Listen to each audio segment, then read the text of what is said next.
Well, I think the results show a very clear message, which is people are deeply disillusioned with the European Union, with the way that it's working, with the way that it's working for Britain, and they want change. The challenge is now for my party to demonstrate that we have the plan to deliver that change, to renegotiate Britain's place in Europe, to get a better deal for Britain, to change Europe, and then to put the choice to the British people in an in-out referendum before the end of 2017. That is what we'll do, and the real test for that plan will come at the next general election.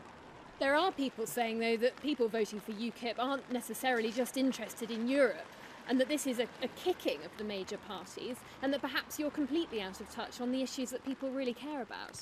Well, people use elections like this to send messages to the government, and the message on Europe I absolutely receive and understand, which is people want change in Europe. Of course, after a long and difficult recession, people do have other things they're frustrated about. They want to see more jobs, they want to see higher living standards, they want to see us complete our long-term economic plan. And I see that as a demand for us to deliver, and we've got to demonstrate that tackling immigration, reforming welfare, getting Britain's place right in Europe, all of these things are part of our long-term economic plan that has seen an increase in the number of people in work, taxes cut, the deficit down, but there's a lot more to do.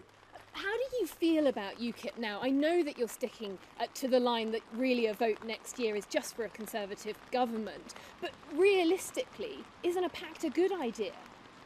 I believe we can win the next election outright, and we should put in front of people our message, which is let's complete the long-term economic plan that is turning this country around. So we can win that election. We're going to have to work harder, we're going to have to do more, we're going to have to convince more people, and that is what I'll be spending my time doing this next 350 days. OK, and just one question about Nick Clegg. He's looking pretty vulnerable. He is your Deputy Prime Minister.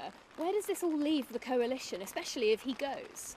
Well, the coalition is a strong government that is delivering for Britain, particularly in terms of turning around our economy, getting people back to work, cutting their taxes. That work will continue. Should be in no doubt we have a strong and determined government with a very clear plan, and that plan continues. But a coalition without Nick Clegg, how does that work? Look, the Liberal Democrats, that's for them to decide themselves. I'm very clear.